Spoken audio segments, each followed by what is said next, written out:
네, 여러분 최강 디펜스 우리 플러스의 김종대 의원님 최고 히어로 모셨습니다. 안녕하십니까? 안녕하세요. 네, 어제 9시에 국회 소통관에서 기자회견이 있었고 굉장히 큰 파문이 좀 일었죠. 관련 내용 보시면서 이야기할 텐데요. 네. 그러니까 조국혁신당 강미정 대변인 이제 당내 성비 사건 처리에 대해서 문제를 제기했고 탈당했습니다. 그래서 여기에 뭐 여러 가지 성비 문제가 있었고 피해자들의 목소리를 외면했다 이런 문제를 좀 제기했어요. 이게 한 건이 아니라 두 건이었더라고요. 네. 강미정 대변인 본인과 그다음에 이제 여성 당직자, 아마 공보 쪽에 일을 한 여성 당직자로 보여지는데 사실 이 얘기는 저는 올 초부터는 듣고 있었어요. 아, 이미 알고 계셨습니까? 그럼요. 예, 저기 일단 익명으로 뭐 당직자에 대해서 이 당에서 이런 일이 있어서 고소 고발이 있었다. 이 뉴스는 진즉에 나왔던 뉴스였고 네. 이제 그러고도 상당한 시일이 지났죠. 한 네. 서너 달 이상 네. 지났는데 그래서 이 부분을 보면은 이 사건이 이렇게 악화된 데는 아주 그 전형적인 이유가 좀 있어 보이는데 첫째 이 사건이 왜 이렇게 질질 오래 끌었냐 네. 하는 부분이 규명이 돼야 됩니다. 네. 처음에 이런 류의 사건이 터지면 바로 어떤 당은 윤리위원회, 어떤 당은 당기위원회 같은 비위를 감찰하는 부서가 소집이 돼야 됩니다. 네, 그렇죠. 그런데 이 경우에는 그렇지 않았어요. 이 경우에는 여성위원회로 어땠나요? 갔죠. 여성위원회로 갔어요? 예. 거기서 시간을 많이 잡아먹었어요. 뭐 진상조사나 비위 뭐 감찰이 아니고요? 네. 그리고 나서 이제 다시 윤리위로 이렇게 넘어가는 이런 순서를 했는데 저는 이 과정이 왜 여성위로 갔을까요? 그러니까 이 당내에 네. 이런 전례가 없고 시스템이 없었던 겁니다. 그러다 보니까 여성위원회 자체가 이것을 감당하기가 네. 대단히 힘들었던 것 당연히 같은데 힘들죠. 일단 여성위 같은 경우는 어떤 조사, 비위, 감찰 이런 기능이라기보다는 이런 부분에 대한 어떤 정무적 판단을 좀 고민하게 돼 있고 네. 우리가 선거 때도 주로 뭐 이런 문제가 터져서 여성위원회가 소집이 됐다 그러면은 네. 대략 그건 뭐냐 하면은 어떻게 디펜스 할까를 고민하게 돼 있다. 맞아, 여성위에서는 그런 일을 하죠. 예, 그렇습니다. 이 사건도 그렇게 됐다는 거죠. 그런데 저도 이제 국내 성폭력 이런 거 조사도 나가보고 뭐 해보면은 항상 그 뒤에 사건이 벌어진 직후가 굉장히 중요한데 네, 맞아요. 이때 대부분 악화됩니다. 예컨대 그 이해람 중사 사망 사건이 3년 전에 있었지 않습니까? 네.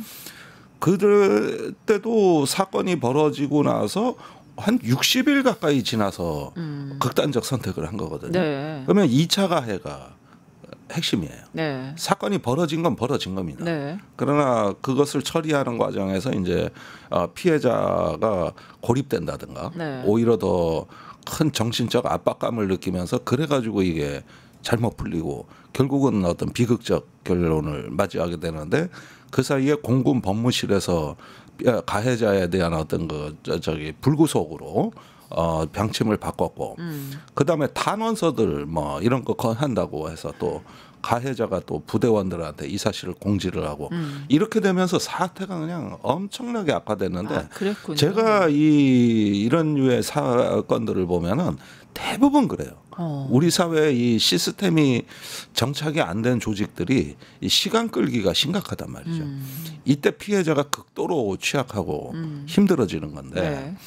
이 조국혁신당이 이런 부분에서 뭔가 내적으로 우리가 이런 문제를 어떤 높은 도덕의 기준을 세우고 제대로 처리해 보겠다는 결의를 내오지 않고 자꾸 이게 시간도 끌고 징계도 전부 다 그냥 그 심사 기간을 다 채워서 이렇게 하다 보니까 물경 사건이 벌어지고 지금 1년이 다 돼가는. 네, 작년에 있었던 사건이죠. 네. 이런 사건이 되는 겁니다. 사실 제가 몸담은 정의당에서는 이런 일이 또 여러 번 어떤 거 겪으면서 노하우가 네. 굉장히 축적이 돼가지고 네. 김종철 당대표 네. 사건 때 굉장히 신속하게 처리를 했거든요. 그 당대표가 바로 해직되고 네. 바로바로 조치가 책임을 들어갔는데 사실 그것도 많은 아픔의 교훈을 통해서 그렇죠. 그 노하우가 나온 거예요. 그렇지 그게 하루아침에 되는 게 아니거든요. 그러면서 좀 안타깝기도 하고 또 이런 부분에 대해서 밖으로 SOS 즉 어떤 긴급 구조 요청들이 튀어나오고 있었어요. 네. 그런데 이 부분에 대해서 당내 의원들도 태도가 갈렸고. 아, 그러면 이 긴급 SOS의 주체는 이 강미정 대변인을 비롯한 조국신당 내부에서 밖에 SOS를 하신 건가요? 네, 이제 의원들 사이에서 그랬고 두 번째는 그것이 이제 조금 외부로 되니까 부랴부랴 이제 외부위원으로 하는 윤리위원회를 마련한다 그랬는데 네. 이것도 제가 보기에는 좀 상당히 때가 늦거나 오히려 신뢰를 잃은 상태에서 이루어지지 않았는가. 이러니까 자 조국 혁신당 입장에서 우리는 할 일 다 했다. 절차대로 다 했다. 규정대로 다 했다. 이래 얘기를 하는데 이런 류의 사건은 절차와 규정을 지킨다 하더라도 일단 피해자 관점에서 이것을 접근해야 되고 보호 조치가 돼야 되고 이런 어떤 것들은 절차 규정 이전의 문제거든요. 그러니까 기본적인 피해자 중심주의가 없었다라고 보시네요. 그렇죠. 그런 부분에서 시스템은 있으나 작동하는 의미가 없는. 네. 예, 그거는 최소한의 절차를 얘기하는 것이다. 그러니까 최소한의 절차나 형식에 있었으나 진정성이 결여됐다. 예, 뭐 그렇게 볼 수도 있겠고 또는 그 절차는 최소한을 규정한 거지 이 사건에 대한 적절한 해법을 요하는 데는 절차와 규정이 모든 걸 알려주질 않습니다. 다 커버할 수 없죠. 예, 그것은 어떤 당내에서 스스로 만드는 원칙과 네. 명분 그다음에 도덕 기준에 따라서 네. 이루어지는 것이다. 그것도 하나의 조직 문화라는 거 이런 점들을 조금 짚어볼 필요가 있지 않을까 생각이 들어요. 그리고 특히 절차상의 문제는 다 지켰다고 하지만 거기에 대해서 이제 진정성이나 여러 가지 부족한 결여된 점을 얘기해 주셨는데 조국 혁신당이 입장을 냈습니다. 피해자 요구사항 모두 수용했다. 뭐 사실과 다르다는 주장에는 유감을 표한다. 이거는 어떻게 해석해야 됩니까? 예, 그런데 이 부분도 역시 그 방어적 태도고, 네. 이 문제 발생한 원인에 대해서 주목하는 것이 아니라 네. 사후 수습이라는 차원으로만 이 사건을 바라보기 때문에 절차와 규정대로 다 됐다. 뭐가 문제냐? 우리가 지금까지 윤석열 정부를 겪으면서 항상 가슴 아팠던 게 뭡니까? 법에 어긋난 거 없다. 네. 위법한 일은 없었다. 그러니까 위법한 일이 아니라면 뭐든 다 해도 된다. 그러면 이런 결론이 나오는 거거든요. 네네. 그런 게 우리 그 윤석열 정부 때 국정을 폭주하는데 네. 얼마나 많은 법기술자들의 그 얄팍함에 우리가 가슴이 아프냐. 그렇죠. 네, 이런 문제로 보셔야 되는 거예요. 이것은 당에서는 절차 규정을 논할 게 아니라 지금 책임을 얘기해야 되는 것이고 그러면서 책임 정치의 어떤 차원에서 이 문제가 이루어져야 되는 것이 아닌가. 그리고 사실은 이런 문제가 터질 때마다 참 저도 안타까운 게 그동안에 이제 민주당의 부산시장, 서울시장, 충남도지사 또 이런 어떤 거 또 이번에 조국혁신당에 이르기까지 보면 대선 주자들이 다 날아갔죠. 결국은 어떤 법적인 공방으로 프레임을 가두다가 네. 나중에 도덕적 상처는 크게 남기는 네. 이런 행태가 어김없이 반복돼 왔습니다. 지금까지. 그런 면에서는 이번 사건은 그렇게 처리되지 않기를 바란다. 이 법 절차 이전에 책임의 문제를 자각하고 있느냐를 국민은 알고 싶은 거지. 네. 자꾸 이런 식의 해명이 사태를 더 악화시킨다는 거죠. 이게. 근데 사실과 다르다 뭐 유감 표한다고 했는데 사실 타이밍이 좀 어메이징해요. 왜냐하면 조국 전 대표, 그러니까 유죄가 확정된 날에 징역 2년의 유죄가 확정된다 노래방에서 이런 일이 있었다는 거잖아요. 그러니까 대표가 유죄 확정됐는데 우선 노래방에 가는 것도 상식적으로 좀 이게 원래 당 문화가 그렇습니까? 뭐 그것까지는 자기들 사생활의 문제고. 또 뭐 유죄가 확정돼서 속이 상해서 그랬을 수도 있는 거고. 속이 상해서 노래방 갔다. 저는 그 부분에 대해서는요. 그건 당사자들이 알아서 판단해라. 뭐 술을 먹는다든지 노래방을 간다든지 뭐 그건 잘 모르겠어요. 네. 저도 뭐 노래방에 많이 가봤고 솔직히. 아니 노래방에 갔는데 성추행 거기서 했다고 글쎄요. 하니까. 그러니까 이런 부분들을 보면은 저기 참으로 이야기하기가 불편하면서도 조심스러운 측면이 있는 건 맞아요. 또 거기에서 친밀감의 표현이라는 것도 하는 사람은 마음이 그렇지 악의가 없는데도 받아들이는 사람 입장에서는 다르게 해석될 수도 있는 거고 이런 부분들은 조사하는 사람들이 좀 진정성 있게 피해자 관점에서 왜 그랬는가. 그다음에 이걸 정의에는 두 가지 종류가 있는 겁니다. 네, 어떤 거 있죠? 사법적 정의가 있고 회복적 정의가 있는 건데 네. 이런 경우에는 말이죠. 어떤 그 무슨 법이 있습니까? 노래방에서 어디까지는 된다, 어디까지는 안 된다 이런 게 있을 리가 없는 거란 말이에요. 그러니까 이런 부분들을 갖고 어떤 그 법 절차 규정으로 따지지 말고 이 어떤 그 분명히 이것이 악의적으로 느껴지고 어떤 수치심을 강요하는 이런 어떤 그 도덕적 상처가 있다면은 이 부분에 대해서 회복을 해야 되는 건 최대한 빨리 하겠다는 이런 어떤 그 자세로 임했어야 되는 문제거든요. 네, 사실 사법적 정의나 말씀하신 대로 뭐 처벌이라던가 응징이라던가 이런 차원이라면 회복적 정의는 어떤 화해의 측면에서 마음을 치유하는 측면이잖아요. 그거는 치유가 되고 회복이 될 때까지 하는 겁니다. 그리고 어떤 가해건 피해건 아니면은 방관자건 간에 모두가 공감할 수 있도록 끊임없이 네. 물어보고 말을 걸어주고 네. 이렇게 하는 건데 이런 부분들이 참 어렵습니다. 우리 사회에는 이런 정의 개념조차 없어요. 네. 우리 사회는 모든 건 사법으로 처리하려고 그러거든요. 그러니까 이 법기술자들이 설계한 대로 네. 모든 것들이 그렇게만 지금 돼 있기 때문에 우리 사회의 진정한 화해와 치유와 회복이라는 것은 아예 개념이 있기는 한가. 그런 걸 우리가 평소에 염두에 두고 있기는 한가조차도 의심스러운데 근데 막상 이 성비위 사건이라든가 이런 것들은 네. 도덕적 트라우마입니다. 대부분. 그렇죠. 네. 마음의 상처고 도덕적 트라우마거든요. 네. 이런 부분에 대한 부분은 그냥 주변부로 배제하거나 주변화 시켜버리는 이런 데서 일단 짚어내지 못하는 무능력이란 게 존재한다 이거죠. 예.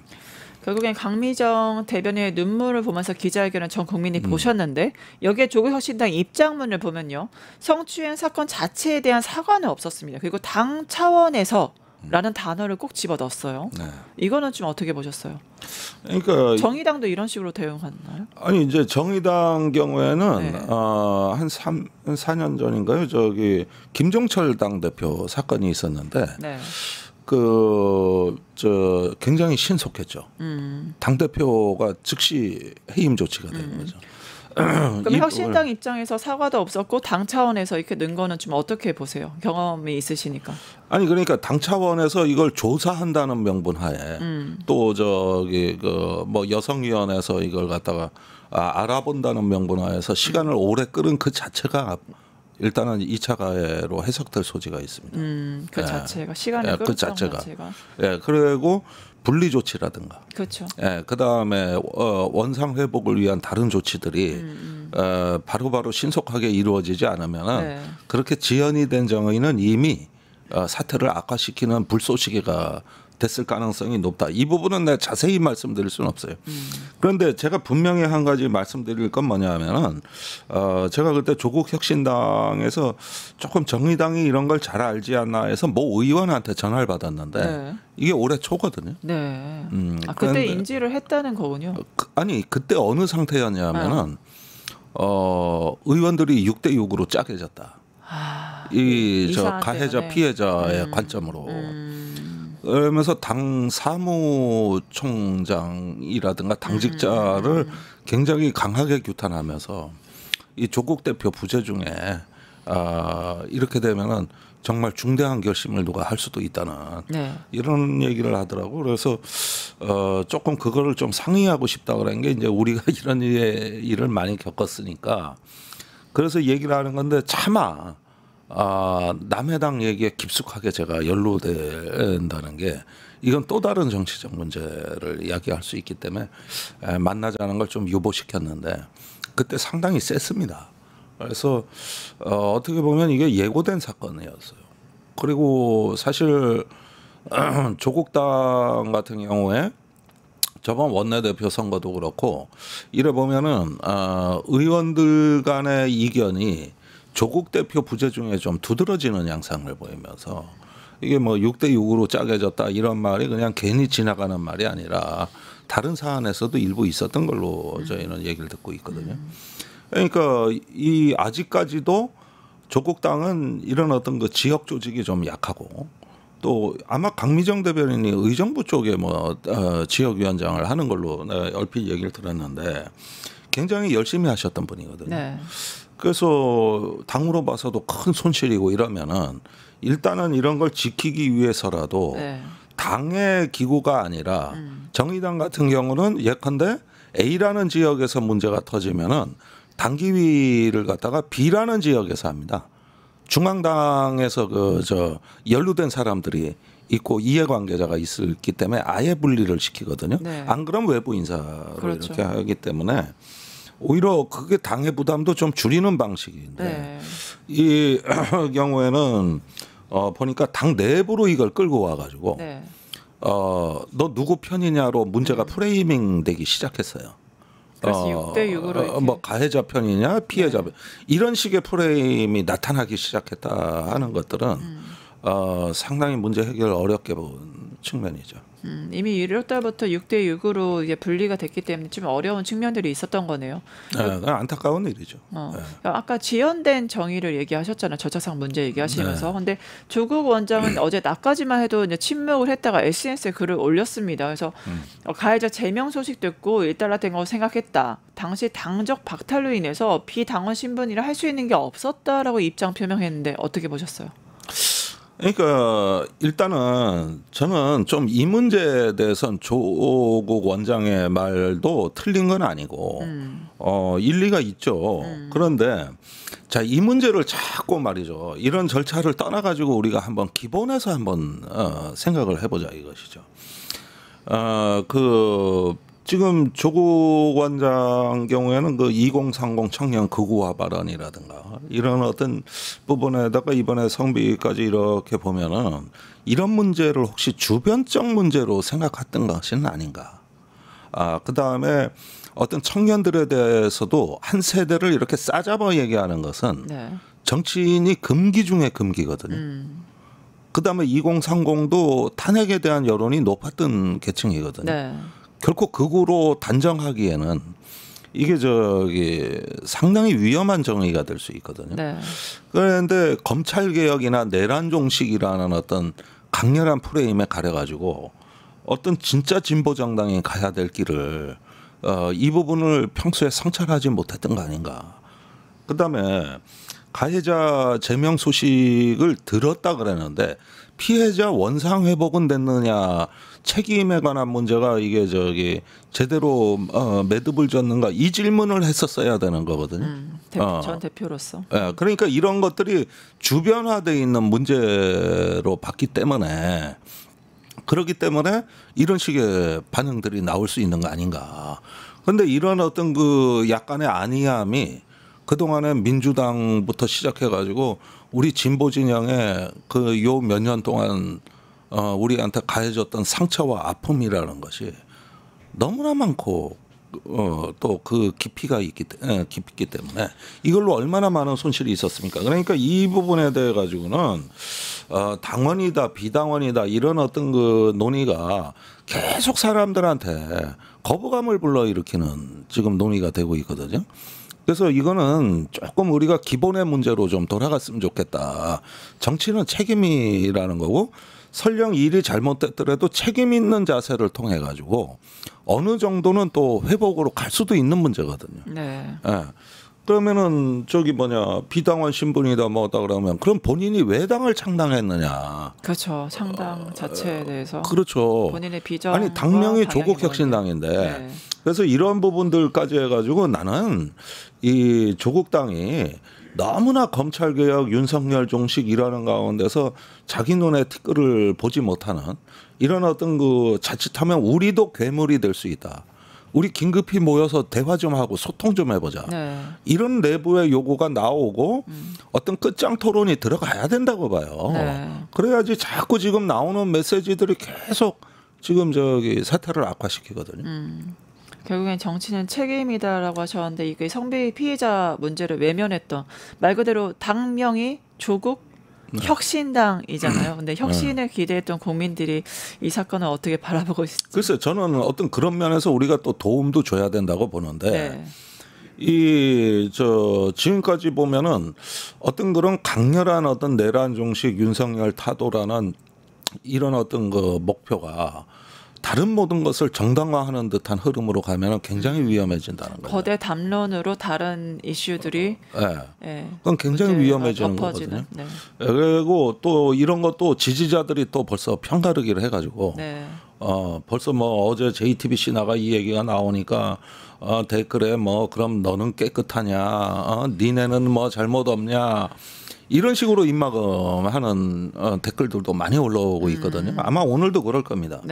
그런데 저는 이런 문제에 대해서 말씀을 드리고 싶은 게 우리 모두는 불완전한 인간이에요. 네. 도덕적으로 완성된 인간은 존재하지 않습니다. 네.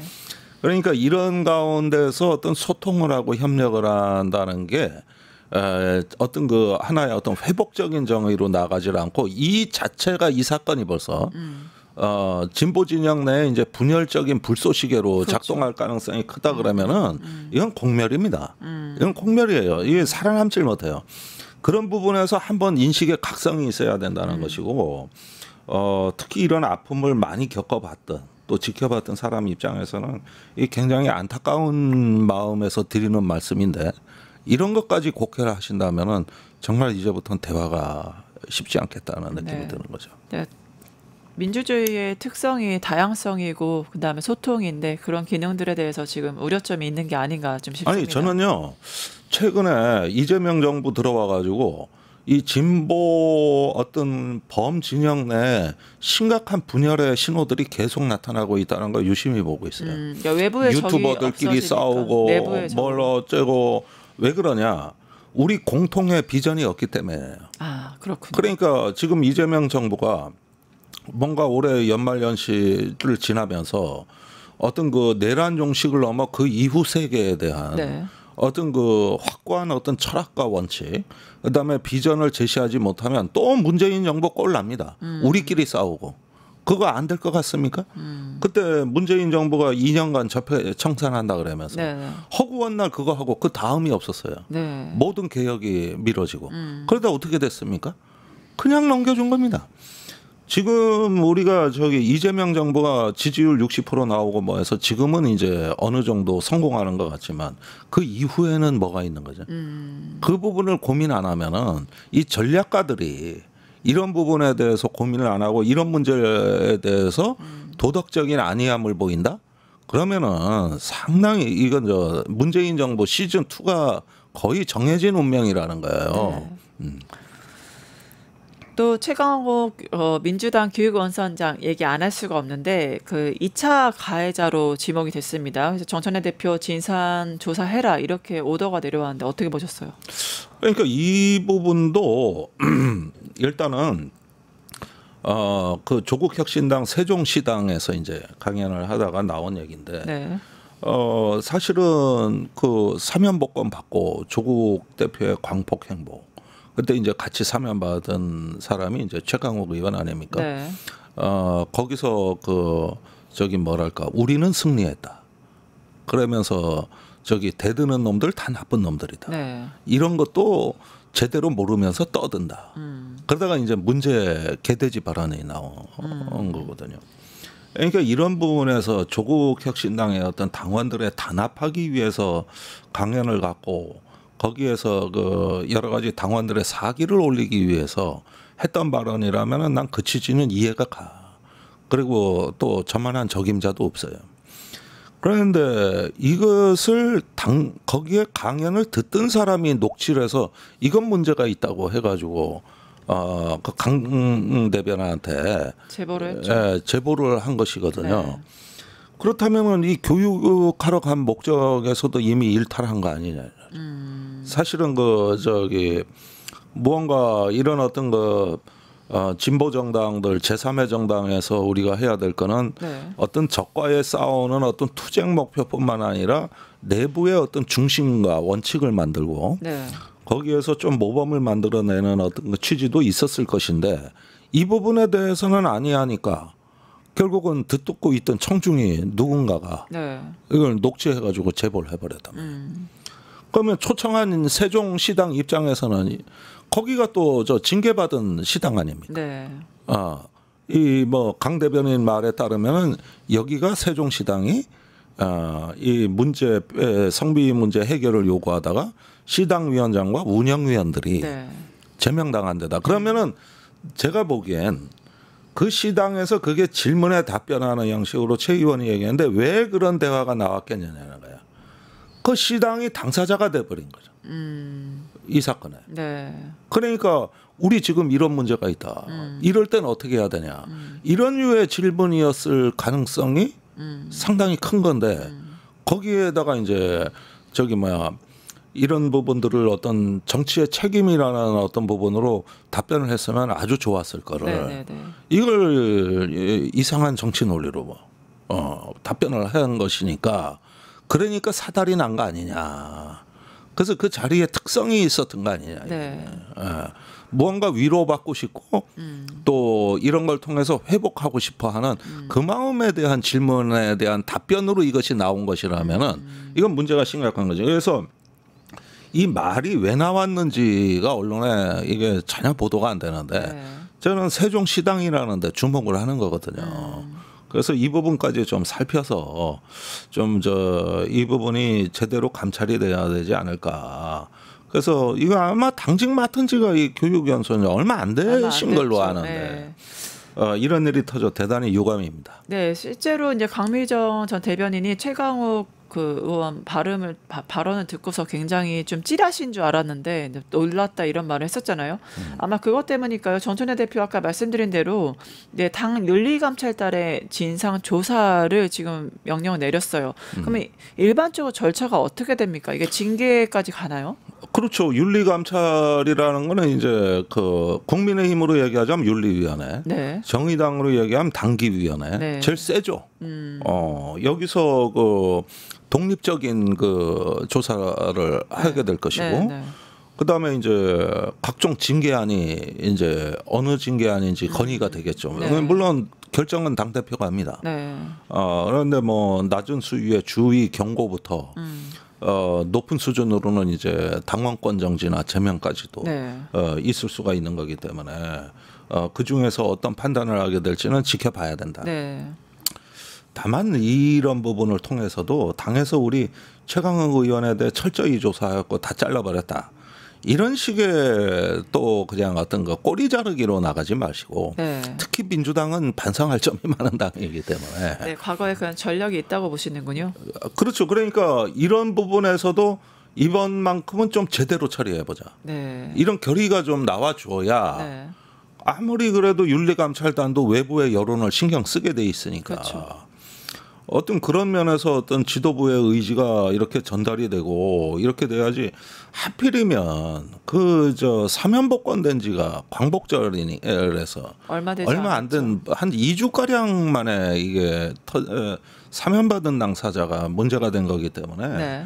이거는 특별히 민주당이 좀 책임감을 강하게 느낄 수밖에 없는 건데 이럴 때 좀 한번 그런 결기 있고 매듭을 짓는 모습을 보여주면 사실은 또 뭔가 정상화되는구나 이런 어떤 반응도 얻을 수가 있어요. 네. 근데 제가 여태까지 민주당의 행태를 역사를 쭉 봤을 때 허구한 날 변명 아니면 남 탓 이런 부분에 또 나쁜 어떤 그 전통이나 습관들이 있는 것도 사실이기 때문에 이번만큼은 좀 깔끔하게 하시라. 이런 말씀을 드리고 싶죠. 네, 제대로 된 진상 조사가 필요하다. 그렇게 그렇습니다. 보시는군요. 예. 그리고 말씀하셨는데 아까 조국 혁신당 1월 달에 전화 받으셨다고 했잖아요. 근데 그때도 6대6, 6대6으로 당이 쪼개졌다는 것은 이 사건뿐만 아니라 당 전체적으로 이견과 분열이 있는 게 아닌가. 그런데 그 의원들이 이제 100% 비례대표이기 때문에 네. 표현에 좀 문제가 있죠. 그러면 짜게지면 어떡할 건데 방법이 없잖아요. 그러니까 자연적으로 좀 이렇게 은폐된 측면도 있는 것이고 네. 사실은 어떻게 보면은 이게 조국 당이 갖고 있는 어떤 원천적 그 태생적 어떤 거 한계랄까 특징일 수도 있는 부분들인데 그게 뭘까요? 두 가지 문제를 해결해야 될 것 같아요. 네. 첫 번째는 모든 것을 민주당과 동일시하는 연합전선이 당행의 어떤 진로와 방향의 몇 프로냐. 민주당 이중대 얘기하시는 거죠? 그렇죠. 이런 부분에서 우리는 좀 다르다. 뭔가 제3의 길을 가겠다. 이런 어떤 자기 정체성의 문제가 첫 번째인데 대선 때 후보도 안 냈고 네. 그 다음에 그 개각 때 데스노트도 없었고 네. 통상적으로 제3당의 자기 존재를 거의 다 포기했거든요. 그렇다면 왜 존재하는가에 대한 지금은 어떤 심각한 문제가 되게 돼야 되는데 내부 토론이 없었던 건 아닙니다. 대선 때도 있긴 있었고. 그런데 어쩐 일인지 어떤 조국 발하기 같은 행태를 하면서 스스로의 정치적 에너지와 활력을 스스로 어떤 거 제한하고 봉쇄한 것은 아닌가. 그럼 자기 존재를 왜 포기했다고 보십니까? 그러니까 그것이 이제 그 어떤 연합 정치라고 하나 나의 정체성보다는 어떤 지금의 어떤 생존의 공간을 우선 확보하고 이걸 기득권화 하는데 치중을 하다 보니까 장기적 안목에서 나의 정체성에 대한 고민보다는 현실의 이익을 택한 것이다. 현실의 이익이라 하면은 저희가 이해할 때는 뭐 민주당과 합당이라던가 아니면 조국 사면 이게 현실의 이익이라고 봐야 될까요? 아니 합당까지는 저는 아니라고 보는데 그런데 일단은 검찰 개혁이라는 강렬한 명분이 있고 윤석열과 싸울 때는 이게 별 문제가 안 돼요. 그렇죠. 그러나 그 이후에는 어느 정도 목표가 달성된 거 아닙니까? 3년은 너무 길다. 3년이 뭐요? 1년 만에 됐는데. 그러니까 이런 부분에서는 공허함이 밀려올 수 있는 건데 그럴 때 무엇으로 채울 것이냐. 지금은 국민의힘 해체를 말하고 있거든요. 근데 그게 정치 목표냐냐. 이런 점에서 어떤 민주당의 어떤 좀 창끝이 되는 이런 류의 역할 분담보다는 제3의 정치는 제3의 정체성이 있어야 되는 것이고 그런 면에서 어떤 그 원칙과 명분을 어떻게 갖출 것인가 하는 문제들로 좀 가야 되는데 그냥 뭐 오로지 윤석열 국민의힘 이렇게만 얘기를 하게 되면은 왜 정치를 해야 되는가가 그냥 투쟁 조직이지 당이 아니거든요. 그렇죠.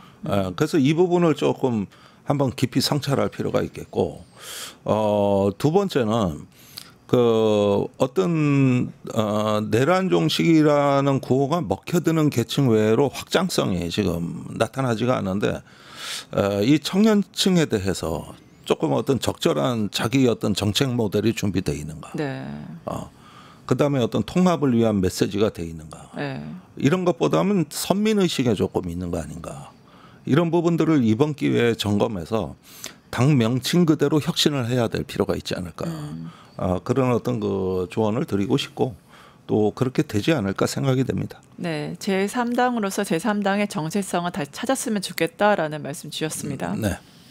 네, 오늘 준비한 내용은 여기까지 시간 관계상 여기까지 하도록 하겠습니다. 지금까지 최강 디펜스의 김종대 의원님 함께해 주셨습니다. 감사합니다. 감사합니다.